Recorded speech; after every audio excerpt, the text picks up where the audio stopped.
I don't know, man. Everybody's talking about defense.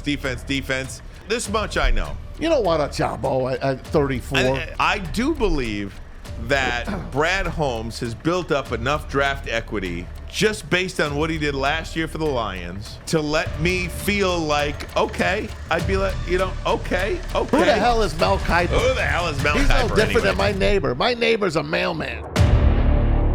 Tom Masway sitting on the big desk, Sam Flannel in, Alex Mayer in as well, having a little fun with this Mel Kiper mock draft at number 2. He's got Ahmad Sauce Gardner, the cornerback from Cincinnati, taken by the Lions. He's got Malik Willis going 6.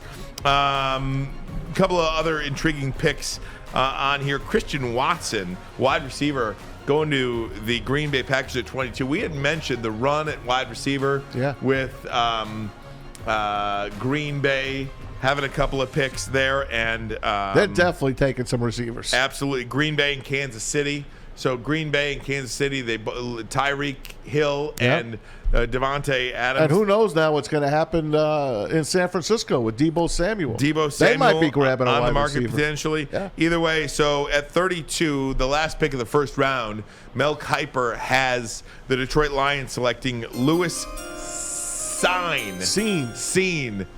I don't know how to say his last name, but I'm sure I will soon, especially if he's taken by the Lions, the safety from Georgia. So there's your safety. So he wants a corner and a safety at 1-2. There you go. The more I talk to people in the league, the more I think the Lions will stand pat on quarterback in their 3 picks in the top 34. Jared Goff could be a starter in 2022, and if he struggles, chances are Detroit will be right back in the mix for the number 1 overall pick, which they can use on a signal caller. Cine is the 5th Georgia defender in the top 32 picks here, with more to come. He's a good cover safety who's rising, and he ran 4.3 speed, 4.37 to be exact, at the combine. So according to Mel Kiper, the more he talks to people, he believes that the Lions will not select a quarterback with any one of the picks in the top 34. And you hear other guys say, "Oh, the more I talk to the Lions, Right. the more I think they're going to take a quarterback." Who do you believe? Who do you know? Everyone's got an opinion, just like a doorknob. Everyone's got one. At number 34, interesting pick. I think a lot of Michigan fans will be intrigued by this one. I don't like this one. David Ojabo. Ojabo is my top-ranked outside linebacker, even after he tore his Achilles last month, and could miss most of the season.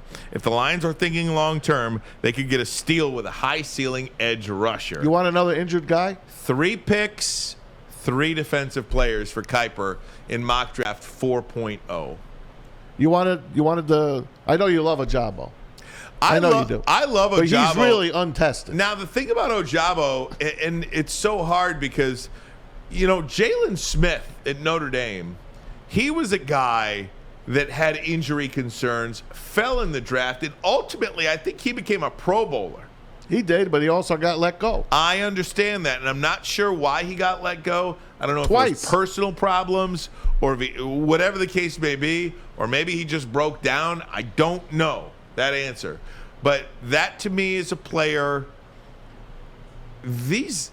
Modern medicine is incredible. Yeah.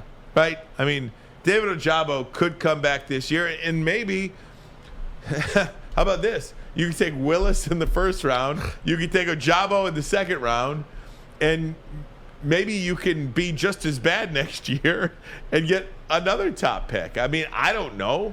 They got the Rams pick again next year. I know. But they're going to be top 5 again. Unless Stafford goes down, who's his backup? They're one injury away from being a top 10 pick.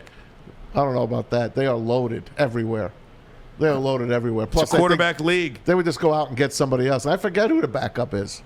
Yeah, nobody knows who the backup is, and that's the situation. But I don't know, man. Everybody's talking about defense.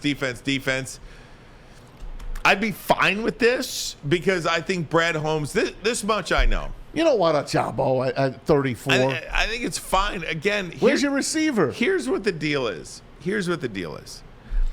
I do believe that Brad Holmes has built up enough draft equity just based on what he did last year for the Lions and what he did previously with the Rams to let me feel like, okay, I'd be like, okay, I can see it. I understand it. I'll give it a shot. I'll give it a try. if you think this player is the guy there, you know way more about this stuff than I do. I can just sit here and give my opinion about it. I think it's a wasted pick if you take Sauce Gardner number 2. I think It's not a wasted pick. I think it's a wasted pick if you take Sauce Gardner number 2. That's me. I think you've got to take quarterback here. You take Sauce Gardner number 2, and that's how you're out of a job in 12 to 18 months from now. Well, what if he turns out to be terrific? That's how that happens. I'm just saying that's how that happens. Don't forget, the clowns before these guys took a guy because they said, this is it. Sheila Ford said, we have to be in the hunt in December. So you guys got to pick right now for your job. And they take the kid from Ohio State and Jeff Okudah, who obviously didn't save them anyway. But these guys are still in the honeymoon phase. So you can take whoever the hell you want right now at number 2. Whoever they love, they could take and not get in any trouble. You don't believe that? No, I do believe that. I think they've got to. I think they've got to win at least 7 games next year. If they're 6-11, that means they've lost to some really bad teams. Yeah, but don't forget they want to win too. I understand, but a 6-win. The Jets and Giants are looking at us as a win. If you look at the Lions and you say, okay, they went from 3 wins to 6 wins, they doubled their number of wins. I don't think that is a good thing at all because of how soft the schedule is. You have 9 home games opposed to 8 road games. Right. You have 7 really bad teams on your schedule. That should be 7. Are you going to win every one of those games? Probably not. But if you're 6-11 with that schedule, I think there's a lot of question marks about the head coach and about the general manager. So, I've said before, and I'll be steadfast. I think they win 10 games next year. And wow. I just, if you go through the schedule, they're going to win 10 games. That's my expectation. You can call me crazy. You can say I'm on crack. You can put your little clown emoji. They will. Underneath the tweets or whatever the case may be, and that is fine. I fully accept that.